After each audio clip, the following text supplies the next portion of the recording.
Hello, once again, everybody. We are going to talk about the housing apocalypse, or the beginning of it. Now, of course, if we go back long enough to the special forbearance programs and then the totally not special forbearance programs that got extended after, we are going to cover the more recent developments with the housing collapse. So the boomers, now given, if you're a boomer, it doesn't necessarily mean I hate you. But on a generational argumentative approach, uh, you kind of fucked us. Okay. Just talking from the Gen X, Millennial, Gen Z, Gen Alpha perspective, you guys literally had incredible advantages. You have no idea. You guys had stated income for loan qualifications. Like, holy hell, if I could say that to the bank that I made $1 million and just get preferential loans, like, oh, that's special. That is special. Anyway, anyway.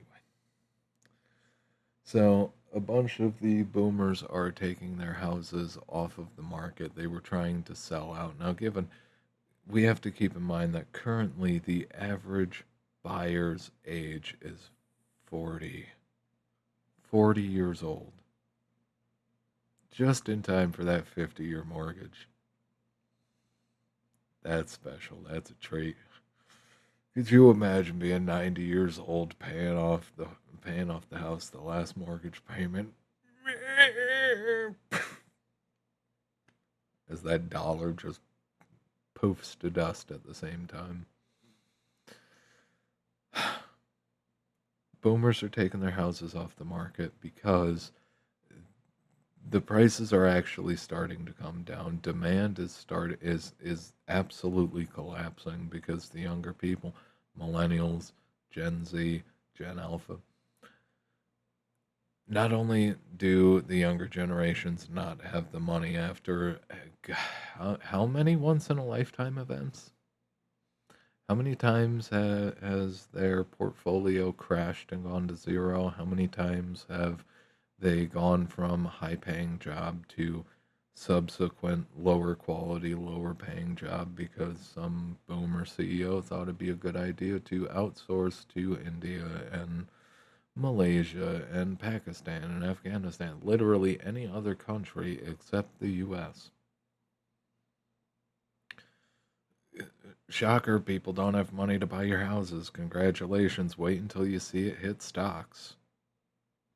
Man, it's time to retire. I'm gonna sell the other two houses that I've had for all these years, and oh god, the property taxes are starting to kill me. I gotta get out from under all that. And it's time to sell the stocks. Oh god, the prices just crashed again. Why do the prices keep going down?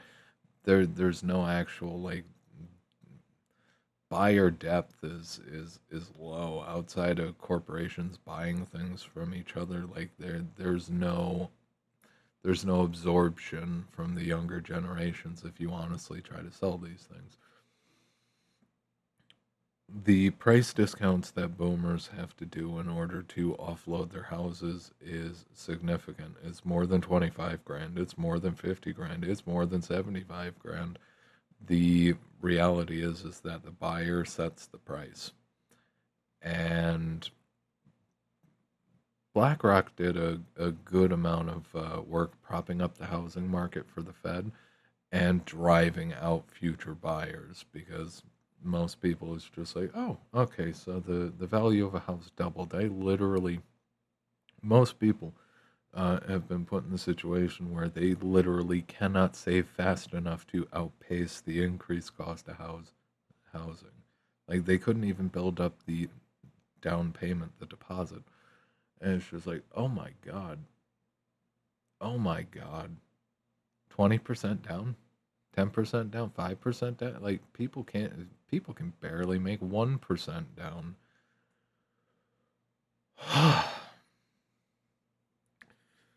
So the level of discounting is incredible.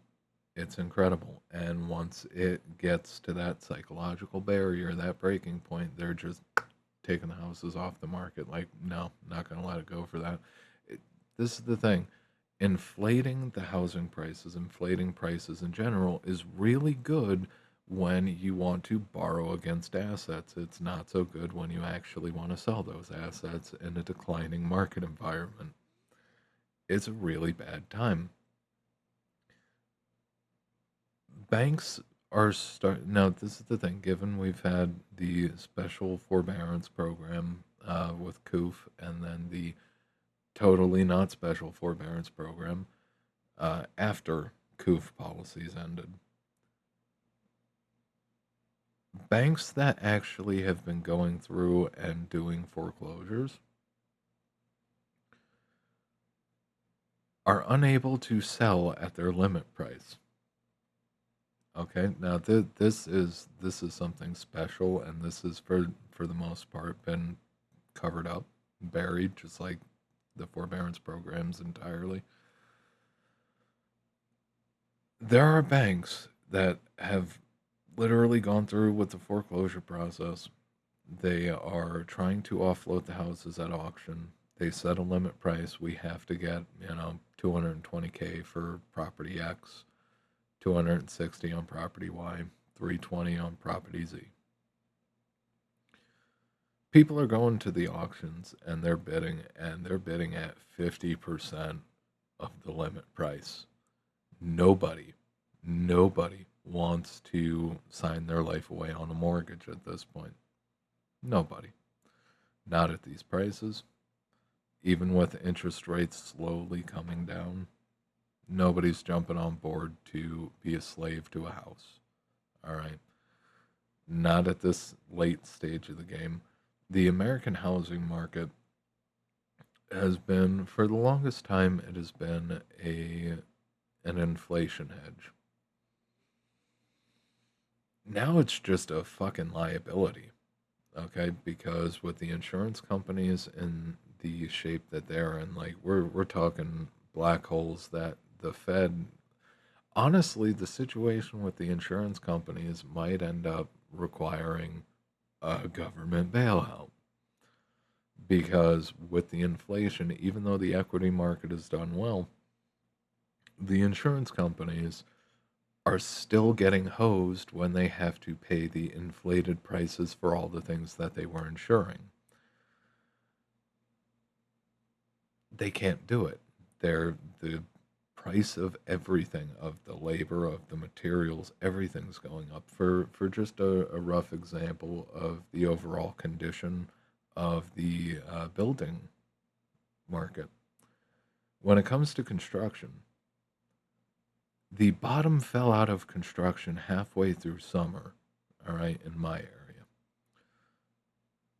That is apocalyptically bad. All right.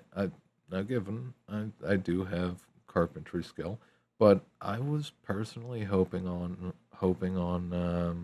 thinking about putting this off for a little bit and doing commercial construction for a while. Okay. 5, 10 years, because I generally try to, whenever I do any kind of labor, um, when it comes to actual employment, I try to go for 5 year blocks. All right. Reasonable stability. And honestly, if you can make it through 5 years in one place, you can make it through 5 years anywhere. I've worked for a lot of companies that have done sketchy things, and they are companies connected to very big brands. All right. And I'm not necessarily proud of having to work for those companies, but I have had to do it out of necessity in the past and not in, this capacity. I've just seen a lot of companies do a lot of fucked up shit. Okay? Back to the point. The construction dropped out halfway through summer. Normally it runs all the way through summer and, into fall, but new builds, anything in process, stop dead. All right, and just getting the projects that were mostly done finished, all right, took ages, absolute ages. All right, there's and still in this area there are projects that were supposed to be done a while ago. All right, but with the bottom falling out, with the increase in cost of materials, it's just like, well, you come back with, all right, well, the materials went up. I didn't price in this much inflation. You're going to have to cough up more money. No, we're not going to cough up more money. And now you're seeing lawsuits spring up because of it. The insurance companies can't handle it. Construction fell out. And the overall circumstance is because the younger generations are doing horribly financially, and because of the inflation, boomers aren't going to be able to get out of those houses. And BlackRock might not even be willing to buy them up even at a discount.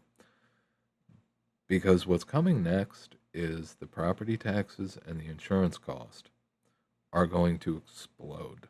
And I mean explode. Okay.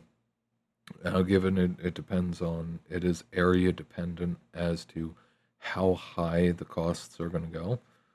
But most people have already seen insurance rates double. Tax rates are going to double too. And they're going to double again. And they're going to double again.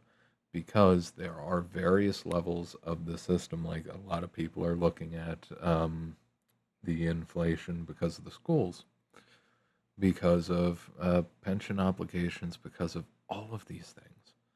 Okay. It is not, for the first time in, post war history, I guess, for the first time, owning a house may be a net negative for people. Nobody's signing up to have to bear higher tax rates and higher insurance costs into unknown perpetuity at prices that are this high. Okay. So the housing market has to drop. It's got to collapse. All right. No amount, like you can pump all the federal money that you want into the system. It doesn't matter. The housing market is going to drop. All right. Stocks. Stocks are also probably going to drop. Don't know how hard, don't know when, don't know how long it'll last. But we're not growing.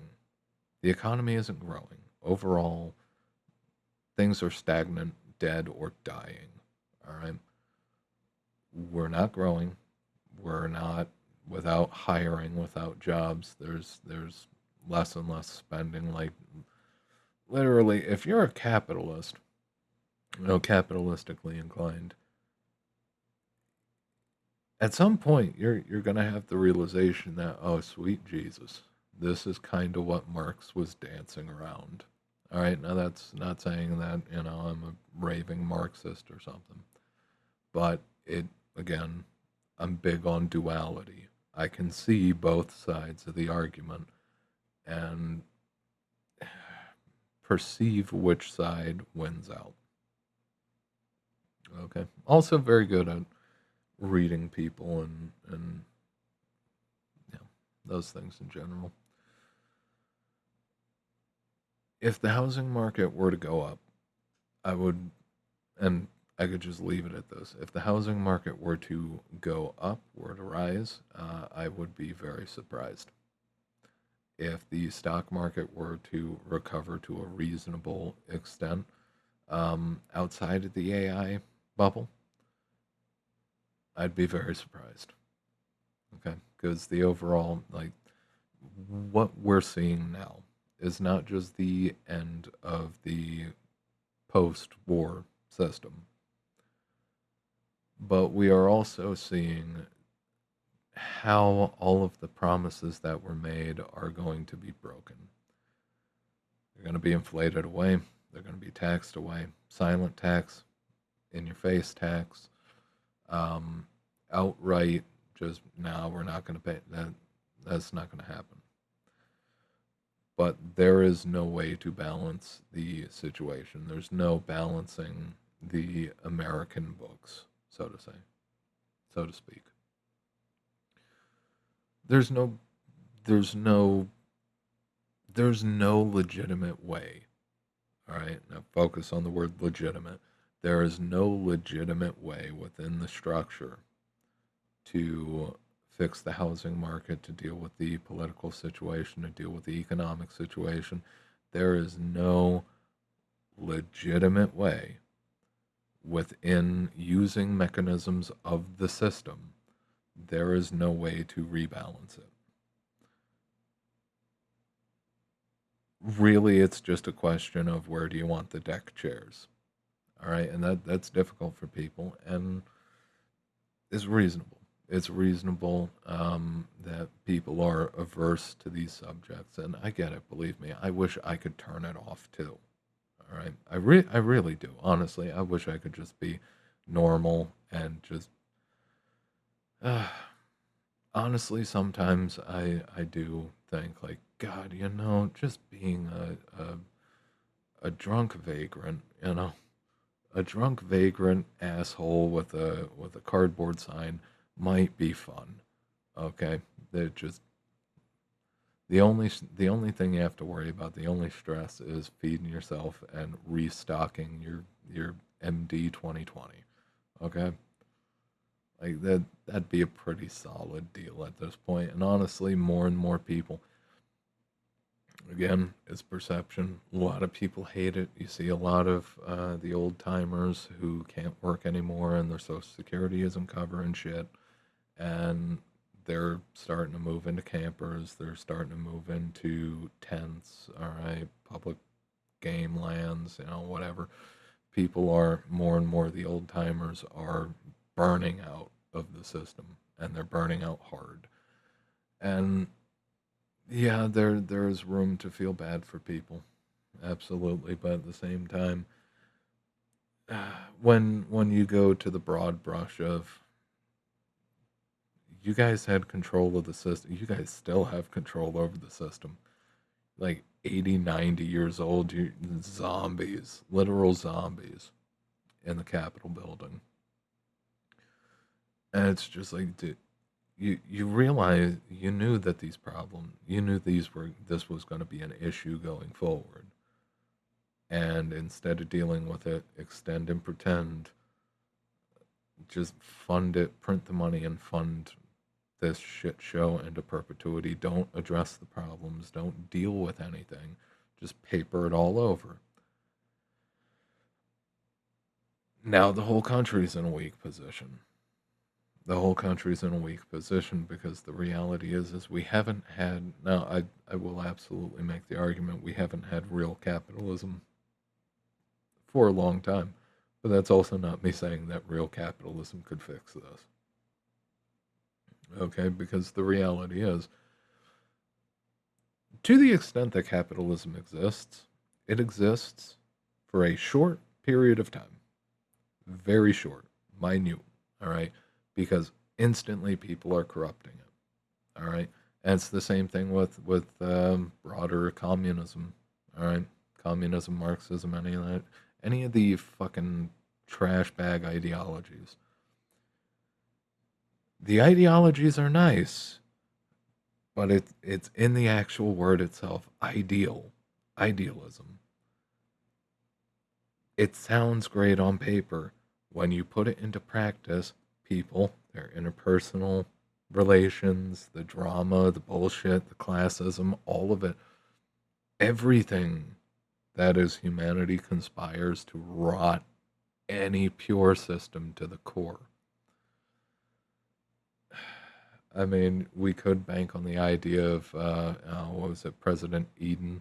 Like the AI from Fallout, the AI president, Robo president. Honestly, that won't work either. The reality is honestly, I think getting off the housing subject, I think the Russians have a pretty good way of doing shit where you have a federal system. It exists. It's relatively small, and then you have all the oblasts. Little villages just spread out miles and miles and miles and miles and miles away. You got tons of land, tons of fucking land, and the people deal with their shit locally for the most part. And then occasionally, federal comes in, deals with any other problem that you might have that might go beyond the common purview. Okay, that long distance separation of power is relatively good. It's more the way to do things. Trying to cram many millions of people into high rise skyscrapers and concentrate wealth, and holy shit, look at this, we're making a fortune. It's just like, oh yeah, you made a fortune sending all the jobs overseas. Now there's no jobs. All right. I hate to tell you this. This is actually a fun one. Do you know how many drivers? Like that. This is a chronic problem with trucking companies, and it just got worse with Mamdani getting put in charge. And he's just the fucking mayor. He barely has any fucking power as it is. Trucking companies, truckers don't want to go in there. It's just like, oh shit, okay, well, that's something. That's something. If you listen to previous video, nothing really changes with New York. I don't really care. I couldn't give a fuck. But overall, system's shot. System's weak. System's coming down. All of the promises that were made to the boomers are going to be reneged upon. All of the promises made to every generation after the boomers. Any promises, they're worthless. Roll them up, light them on fire. All right, they're nothing.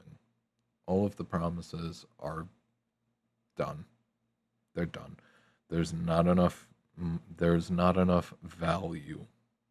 Okay. There's not enough value to pay for Social Security, Medicare, Medicaid, housing, food stamps, Veterans Affairs, federal pensions, state pensions, local pensions to the extent that they have them. There's not enough money to pay the teachers' pensions because we decided to seize all the Russian assets and lock them up. And damn near all of those pension plans were reliant on 10% plus returns from Russian shares. It's just like, oh, good God. Shooting yourself in the foot and then doing it again to make sure you did the job right. Completely missed the fucking target. You're supposed to aim up. This is the end of the system. Houses will be fucking worthless. I mean, the fact of the matter is, too, anybody who's seen, what boomer housing looks like, a lot of them bug infested, failing roofs, mold, mildew, all sorts of problems from not being honestly maintained for God knows how long. Okay. Wiring that dates back to the, before copper wire even became a thing. All right. Like, the houses are worthless. The land might have value, but most of the houses going into the future are just going to prove out to be more and more worthless. And the more terrifying thing is, too, you got to keep this in mind. It would not be a smart idea to consider a new build either, because somebody had the bright idea to rubber stamp. Oh, God. To rubber stamp essentially cardboard. It's essentially the fiber panels, all right, for sheathing with the building stick, stick houses. Sheathing is a critical part of that, you know. It You need the sheer strength. Somebody had the bright idea to put, what's the, was it MDF? Medium density fiberboard? I think it's MDF. I might be wrong. It's been a while. Somebody had the bright idea to take that cheap, fibrous, fucking compacted cardboard shit and clear it for residential sheathing. And you see houses that are built with it. I mean, it's got a face to it, a plastic vapor barrier face to it, but you're screwing cardboard panels like, as the house shears and in the wind it sways a little bit, it impacts those screws or nails or whatever the hell the code demands you use for those, and it hammers through, and eventually it's worthless. It's got no like actual holding power, no staying power into itself. So the new builds are literally stiff breeze. They're going over. So they're worthless too. Honestly, like we've come full circle on the other side of things where the Chinese were building mega projects that were collapsing and still are left and right, the ghost cities, and now we're doing the same with the suburbs.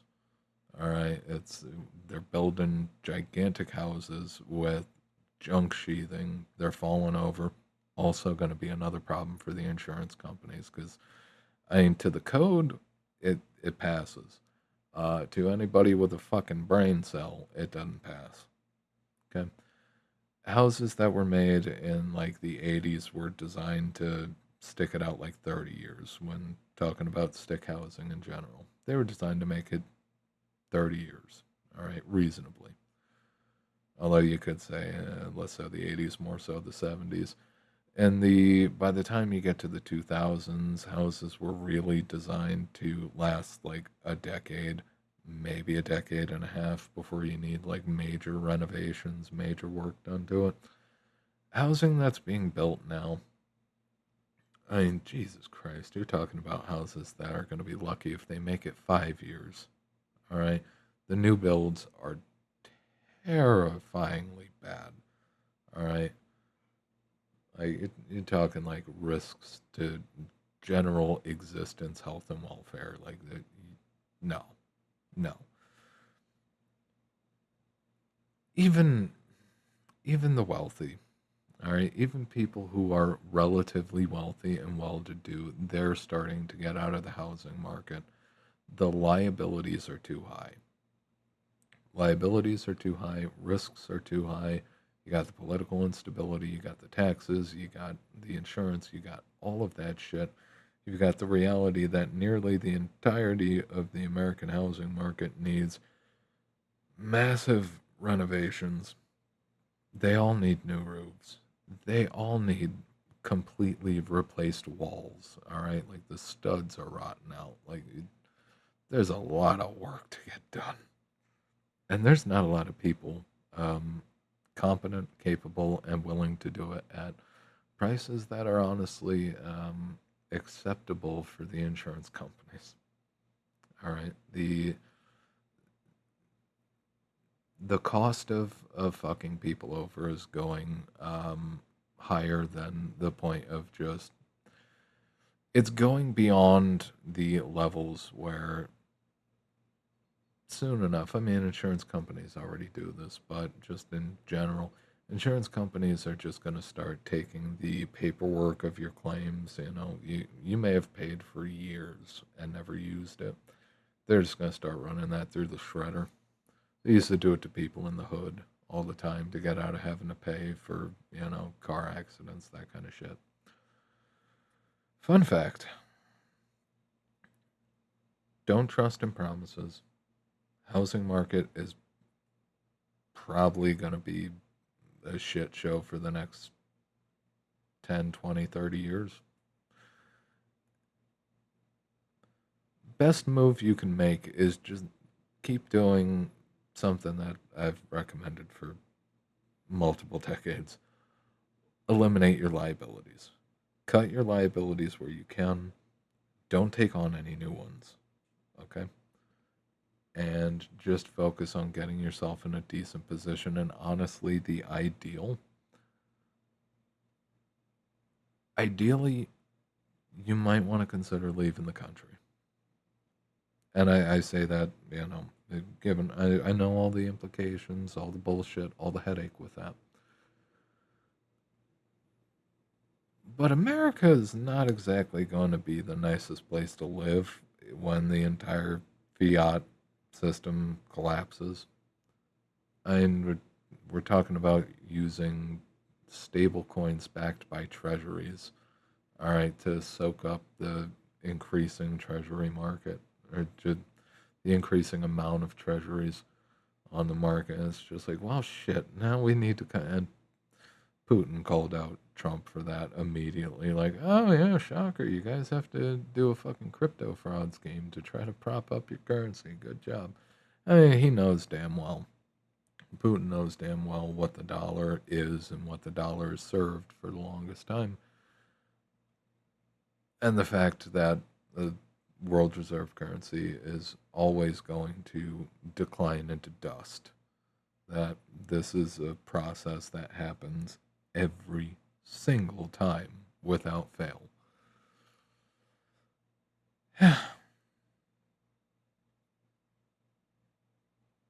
Limit your liabilities, cut where you can, don't take on any new ones. I'm not going to tell you to not go for a house if you really want a house. You do what you want. This is the information. Good luck to y'all. Okay? I've been Michael from Spades Consulting. If you are interested in personal or not financial, if you are interested in personal or business consulting, let me know. Stop by the site. You have many options to choose from. If you want to see more of this kind of content, if you prefer, actual video instead of just the spinning logo and me talking, if you're interested in more videos like this, like, subscribe, leave a comment. Legitimately, tell me what you want to hear. Tell me what topics you want me to cover. I'll happily cover most topics, even though I don't want to get into politics too much. I mean, I'll still do it. All right.